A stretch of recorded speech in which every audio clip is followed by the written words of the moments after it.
Hi patrons, and welcome to another video about sending stuff to other people with your mark on it. Look how lovely these envelopes are, and they're very simple to do. All you need to do is have a plan, and to practice copying this plan is the best option. And let's find a blank page. Okay, and I'm going to have a look at what I've done here and just talk you through how I did it.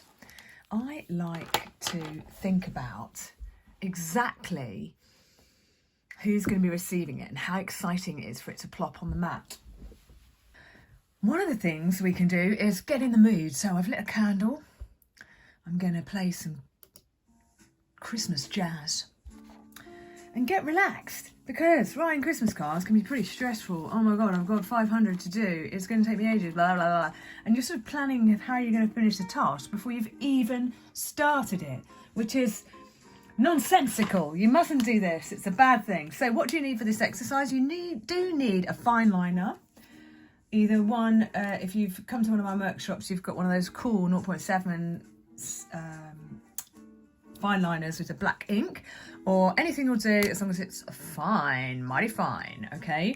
And you need one of these. Now, I've got two thicknesses here. I've got the sort of medium and I've got a fine one. I'm going to suggest to you that you practice in the fine one, because envelopes are the best when they are intricate. So, first of all, the edges of my envelope, I've just done two lots here, and all it is, it looks more complicated than it is. It's going like this and doing a little indent like that, and then another one very close next to it, like that. That's actually it.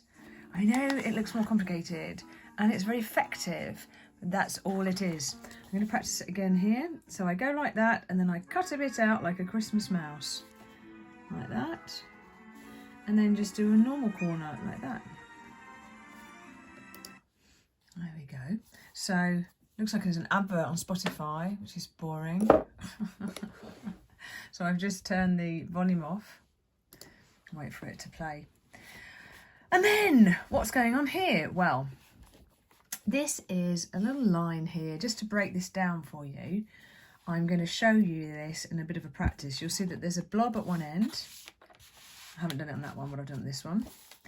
So all you want to do is a line like this, and do a swirl on the end, like that, like a little moustache, and one of them, and then put a little leaf on it.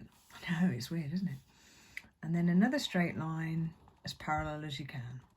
Okay? And that's where you're going to write, please deliver to.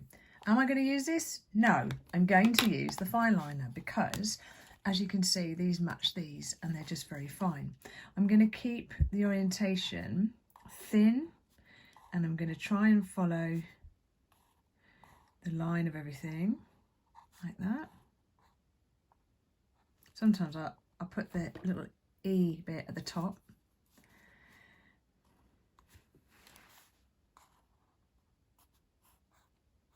Like that. Again, it's not important that it's identical letters. They'll be so touched when they get an envelope addressed like this. And then your 2 is in a calligraphy font. So it's a 2. Okay? As a rule, I don't tend to do any fine markings with these because I don't want to ruin the nib, but it's not going to hurt it. Then I get to work on my address. Now, their name can we do in an up-down way? So maybe it could be my Christmas list, a bit late.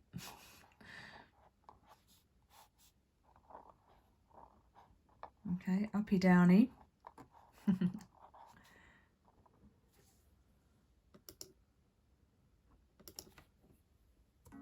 There we go, the jazz is back. And then the address, and it's simple as that. And then we'll do the same little line here in the corner here. And it works out so nice. What I'd recommend is that you practice it first. It comes out the same here. Another recommendation for you is that I generally always do the postcode in a really legible way, like a block way. You might almost be inclined to do it with this. The reason is I don't want anybody to complain that they couldn't make out my swirly bits and it doesn't get delivered properly, okay? So hedge your bets on that, make your postcode blocks and your please deliver to. On the flip side, I've got a couple of choices for you here. Look, it's good to put the sender on it in case it gets, you know, every year actually we get a Christmas card here at our house addressed to somebody who has never lived here while we've been here, and we've lived here for 6 years and they never put a sender on the outside, so they've never had it sent back to them by us because we don't know who sent it. How about that?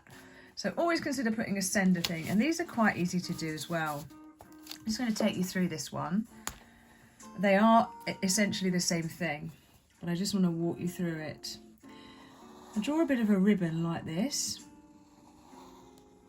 Okay, and then I add the ends like a little flag slightly underneath like that, and then I do the other one slightly on the top, and then I simply draw a line there and a line there, and either colour it in or shade it in like that, and you can write whatever you want in it.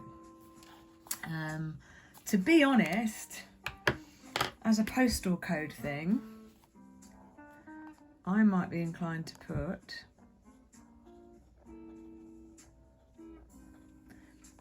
just, for example, the number that I live at,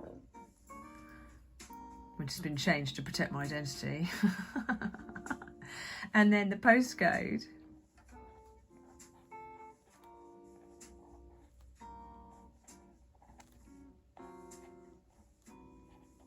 Because actually they can find you from that. And hopefully this year, the people that send us a Christmas card every year to Marion and Bob will put their address on the back, and I can finally send it back to them and tell them that they've been sending cards to someone that doesn't live here anymore. And that's it. This I've done here with a bit of faux calligraphy. I've just drawn in the thicker ones. But consider doing something like this for Christmas. It will really make them happy. You see, I've added an extra leaf on there. And you could actually, thinking about it, you could add an extra leaf under here like that. Or even holly. Why not? Anyway, albeit for me to say, have a wonderful festive season writing your cards, and hopefully your next gift to yourself will be to give yourself some more practice and be an even better calligrapher for Christmas and beyond. See you soon.